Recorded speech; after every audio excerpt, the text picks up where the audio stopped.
Hello students, welcome to my YouTube channel English genius guidance.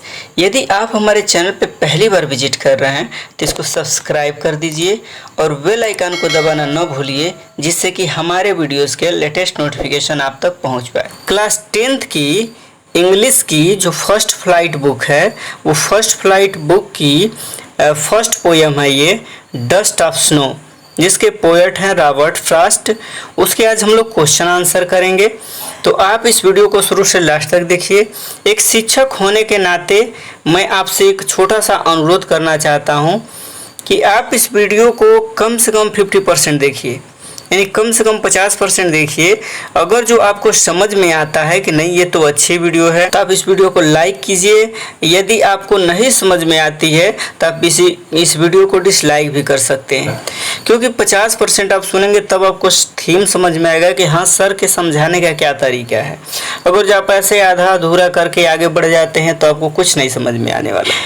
This poem presents a moment that seems simple but has a larger significance. यानी यह कविता एक ऐसे क्षण को प्रस्तुत करती है जो सरल लगता है लेकिन इसका एक बड़ा महत्व है। Compare this order quotation from Robert Frost always a larger significance. Robert Frost के एक अन्य उद्धरण की तुलना करें, ये हमेशा एक बड़ा महत्व रखता है।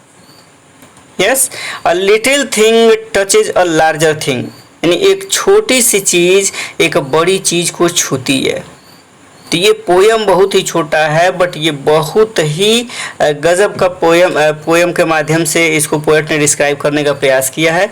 यदि आप क्वेश्चन आंसर को पूरा पढ़ें, हमारे साथ साथ रीड करें, तो आप पूरा समझ पाएंगे कि ये पूरा लेसन में कवि कहना क्या चाहता है, यानी what is the theme of the poem. तो आइए हम इसको शुरू करते हैं। इसका फर्स्ट क्वेश्चन है, what is a dust of snow. What is a dust of snow, बर्फ की धूल क्या है। व्हाट डज द पोएट से हैज चेंज्ड हिज मूड, और कवि ने क्या कहा है कि उसकी मनोदशा बदल गई है। How has the poet's mood changed, कवि की मनोदशा कैसे बदल गई है।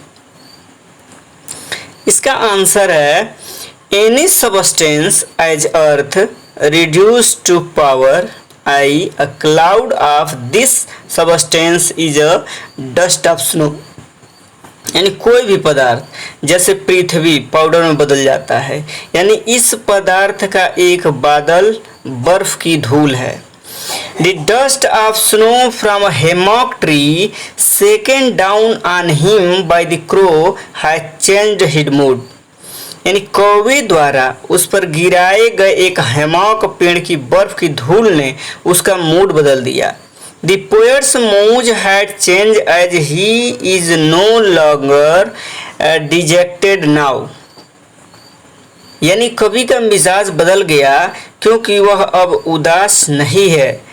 There is a sudden transformation in him, यानी उसके अंदर अचानक बदलाव आ जाता है।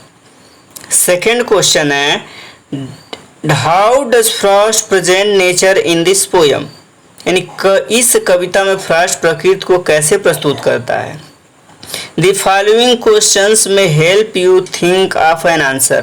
निम्नलिखित प्रश्न उत्तर के बारे में सोचने में आपकी सहायता कर सकते हैं।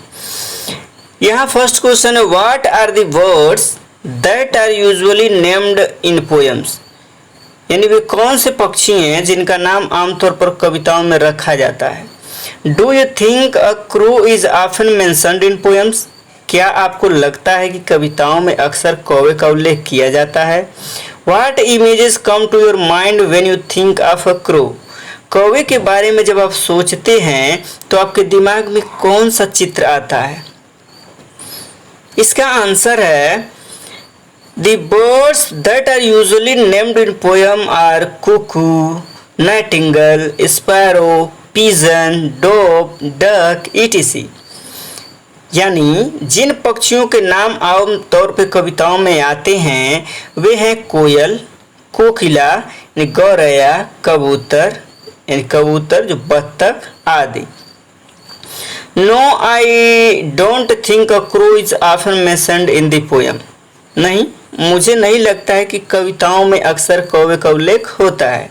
When we think of a crow, a feeling of bad omen comes to our mind। यानी जब हम कौवे के बारे में सोचते हैं तो हमारे मन में अपशकुन का भाव आता है।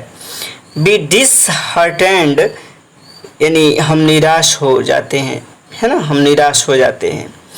We don't like the description of the crow यानी हमें कौवे का वर्णन पसंद नहीं है। इसमें सेकेंड है again, what is a hemlock tree, यानी फिर से हैमॉक ट्री क्या है। Why doesn't this such as a maple or an oak or a pine, यानी मेपल या ओक या पाइन जैसे कोई नहीं है। इसका आंसर है a poisonous plant with small white flowers is a hemlock tree, यानी छोटे सफेद फूलों वाला जहरीला पौधा हैमॉक ट्री होता है। हैमॉक ट्री बोले तो उसको हम बोलते हैं धतूरा। हैमॉक ट्री का मतलब यहाँ धतूरा से है, जो धतूरा होता है वो जहरीला पॉइजनस प्लांट होता है। यहाँ पे नेक्स्ट देखिए, the poet does not write about a more beautiful tree such as a maple or an oak or pine because he is touched by hemlock, यानी कभी अधिक सुंदर पेड़ पौधों के बारे में नहीं लिखता है जैसे कि मेपल या ओक या पाइन, क्योंकि वह हेमलाक से छुआ है, यानी हेमलाक उसको कुछ अंदर से महसूस किया है। He believes that a little thing always has a larger significance। उसका मानना है कि छोटी सी बात को हमेशा बड़ा महत्व होता है, यानी छोटी छोटी बातों का भी बड़ा महत्व होता है। Third number, what do the crow and hemlock represent, joy और सरो, यानी कौवा और हैमॉक किसका प्रतिनिधित्व करते हैं, खुशी या दुख। What does the dust of snow that the crow shakes off hammock tree stand for, यानी हिम की जो धूल है जो कौवा हैमॉक के पेड़ को हिलाता है का क्या अर्थ है।